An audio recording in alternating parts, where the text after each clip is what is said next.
Hello YouTube, welcome to my channel.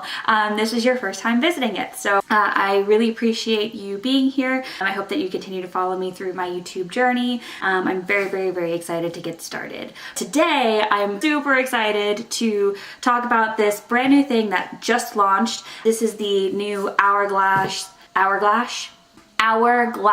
Vanish foundation. I don't remember the full title actually. Right here, this is the box that the foundation came in. So I'm gonna go ahead and box cutter it open. Okay. They have a really nice way of packaging up their products. They like to give you like an experience when you open it. So you open like your initial package, it's like a box within a box. You like open the other box. Ooh, so they always like to send a sample of something too. So we're just gonna unbox things today. So in here we have, it's the Becca First Light Priming Filter Primer. I already have primer on my face right now, so I can try that out in a future video. I have never tried that primer before. Becca actually is the product that was broken in my other box, interestingly enough. That's all that's in there. We'll put that off to the side. So then the packaging that they wrap up your foundation in looks like this. We're gonna go ahead and open this guy up. So this is the Hourglass Vanish Seamless Finish Liquid Foundation. I can't say that one time fast, let alone like any multiplier beyond one. That's the name. And so this is what our beautiful box here looks like. Stop focusing on my face. This is what the box looks like. I really like Hourglass products in general, so the packaging box-wise, it's very standard for their brand. So the foundation itself is in this very interestingly shaped bottle. So I actually didn't read anything about this foundation before I purchased it. Historically have really liked Hourglass products. The Mineral Veil Primer was the very first like splurge that I ever made when I was starting to first wear makeup at like 18 years old. I had gone into Sephora and I felt like, you know, all fresh faced and, you know, crazy eyebrows and like did not know what the hell I was doing with my eyeliner. And I just like walked into Sephora and I was like, can you make me pretty? So one of the things that she recommended was that primer and then like Bare Minerals powder foundation. It's actually a combo I wear to this day. Wait, why am I throwing the box? I need to read that. So let's see what they say on here as far as what we can expect from this foundation. Shake well before each use. Apply with a Vanish foundation. We do not have their brush. Apply with Vanish foundation brush for the most seamless finish. Formula is highly concentrated. Only a small amount is needed. For best results, prep complexion with Hourglass Veil Mineral Primer. I am not wearing their primer today. I'm wearing the Tatcha primer. You know the one, it's the one. I'm wearing that one. Okay, so we're gonna shake this. I'm not sure what this texture is like. It doesn't actually say anything about coverage on the box. Let me see if I can find that real quick. See if I can find out what we're going to expect from this as far as coverage. What it is, a highly concentrated liquid foundation designed to deliver instant full coverage with just half a pump, no primer needed. Half a pump? I need like 2 pumps of anything to like get this, like just like that much. That's It says coverage is full, finish is natural, formulation is liquid. It's good for normal combination and oily skin. So I guess dry skin, this won't work out well. That makes me nervous. It makes me feel like it's going to pick up all of my texture that I have right here. I have combination skin. I have a very oily T-zone. My cheeks aren't really dry. They're more normal. So I have like oily to normal skin with a very long history of cystic acne. Like you can probably see some of my scarring here on my face, but I do have a lot of texture. So like especially like right here and like on my chin area, and I have large pores too, like all right in here. This product is also vegan and cruelty free. It is a highly concentrated formula, provides full coverage, minimal product, light reflecting microspheres, blur and create a soft focus finish.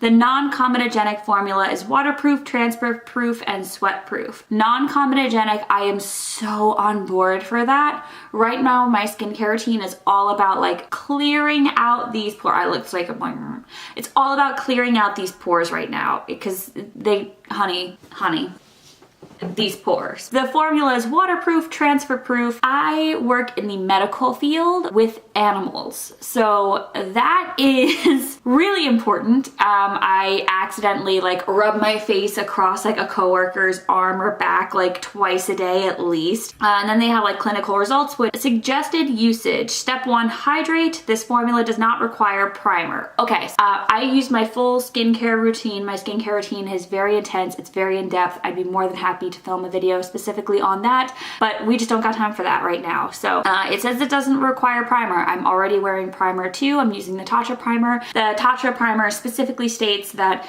it can be used as just the last step of a skincare routine. Step 2, use half a pump. How do you, like half a pump? I feel like I accidentally do 2 pumps just by like pushing the thing down 1 time. Step 3, work in sections, dot onto the face and blend using your preferred tool. And step 4 is set. So it tells you like set this thing. To test out this product, I was going to do like the YouTube standard of like half my face with a beauty blender and half my face with a brush. It does say that it is a liquid foundation. It's a liquid formula. So my preferred brush for liquids to like slightly thicker liquids is actually the Clarisonic foundation brush head.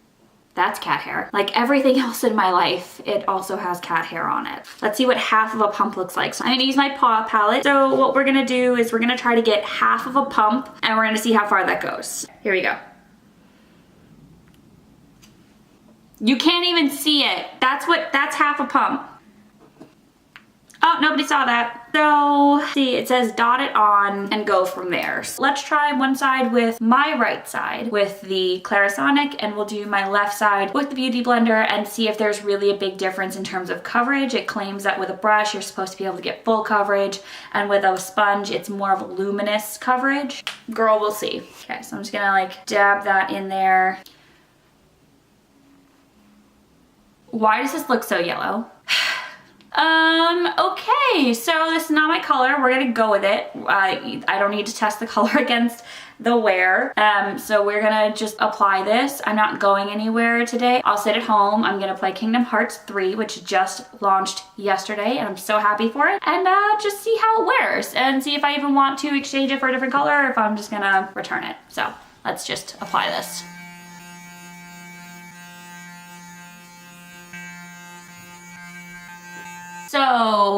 So far, I will say, on camera, it looks a lot better than it does in person. The color is much less yellow in person now that I'm blending it out a little bit. That was almost a full pump that I had on my palette. It's not all gone yet, but it's mostly gone.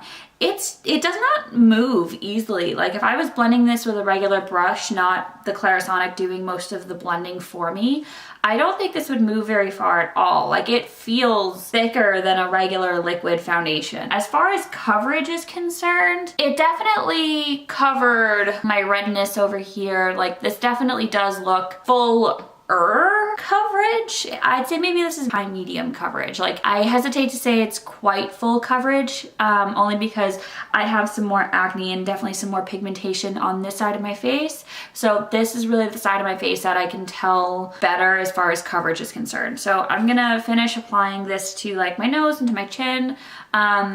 Like even on my palette though, it's like so, like I can't, this is just very smooth plastic. There's nothing, it's not porous at all to hold on to the product. And I'm like digging in there to get it off the palette. So that's just very strange. Even when I pumped it onto here, it stayed in place. It didn't run like a liquid foundation would. Okay, so I basically used that entire amount and I still did not have enough for my nose. I'm used to it though. I usually have to use a bit more product than they recommend. So I'm gonna take another pump on here. But yeah, like that, like I pumped that on and it's like staying put. It's not going anywhere. So I wouldn't call this a liquid. Let's see. My nose does not look cute. Okay, I do not like the finish with a brush. I was correct. It is picking up every bit of texture that my skin has, even texture that I did not know was there, it's picking up. So not a fan of that. I'm going to try my beauty blender, try the beauty blender on this side, see how it goes, and I might end up touching up this side with it just to see if like pressing it into my skin. Sometimes just pressing in a damp beauty blender to your foundation just helps it kind of like melt in a little bit. So let's see if this improves my experience of this foundation. But so far, yeah.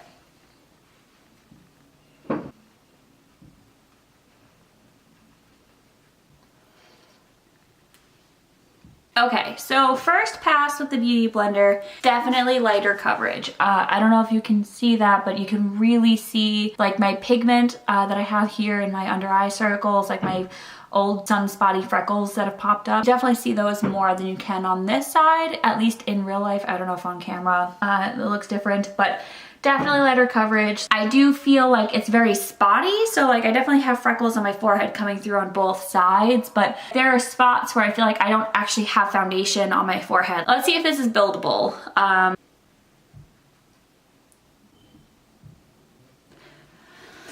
Okay, so the foundation is on. I definitely think that it is already making my cheeks look really textured. I normally do not have that problem.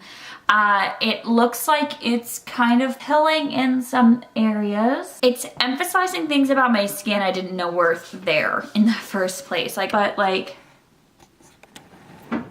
let's see.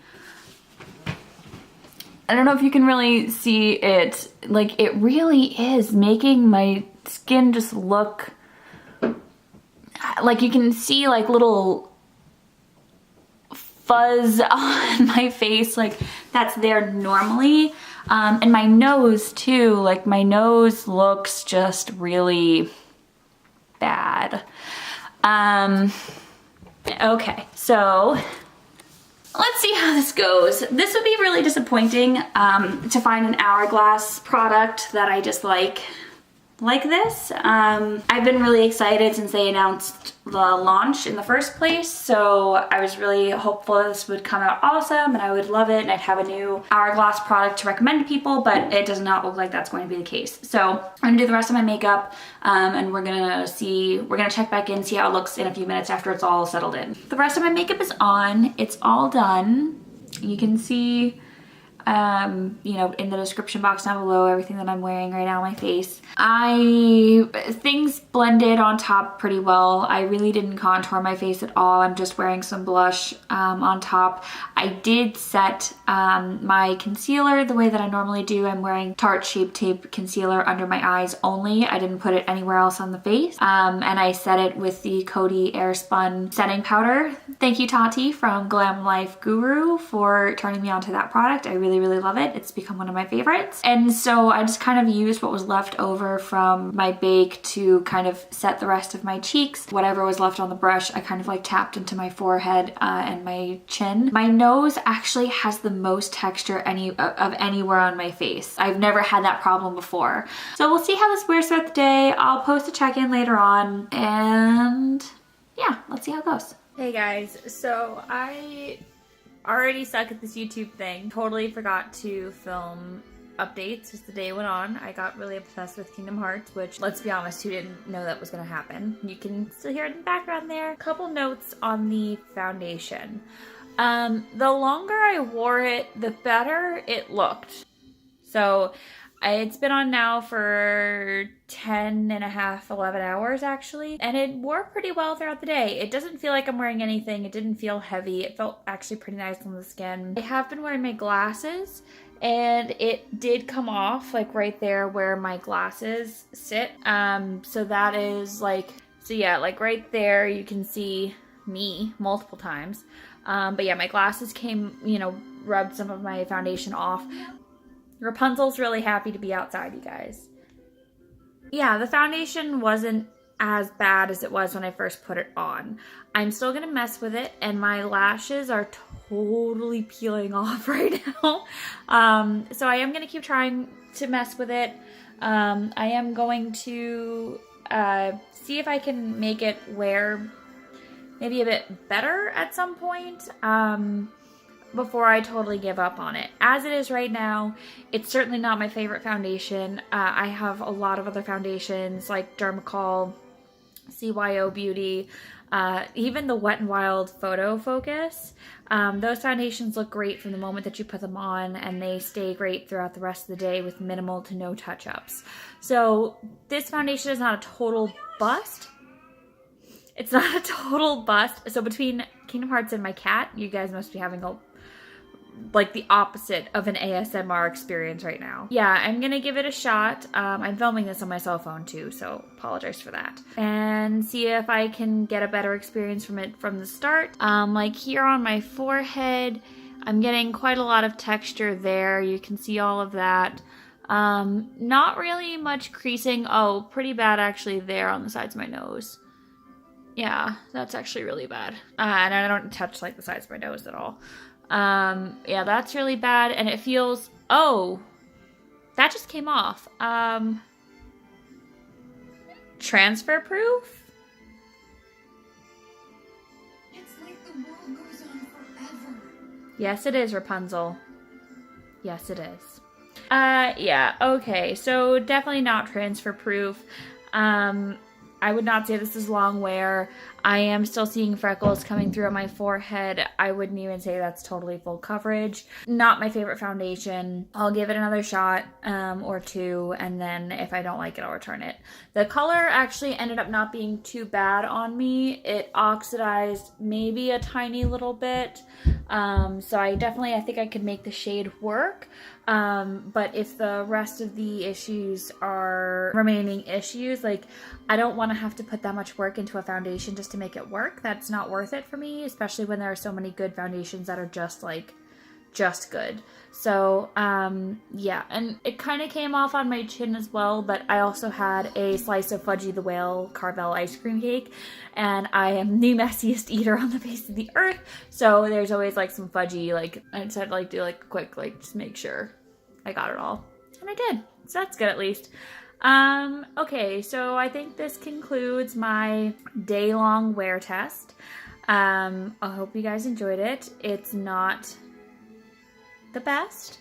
It's not the worst. It's like right down the middle. Not great. And neither are these lashes. This needs to go. My eyeliner looks real wonky. I was definitely rubbing my eyes. Brows not too bad though. Not too bad. All right, YouTube. You guys have yourselves a great night. It started blizzarding outside out of absolutely nowhere, so I am gonna snuggle up in my cozy warm blanket and continue on with my Kingdom Hearts 3 journey. Thank you so much and have a great night.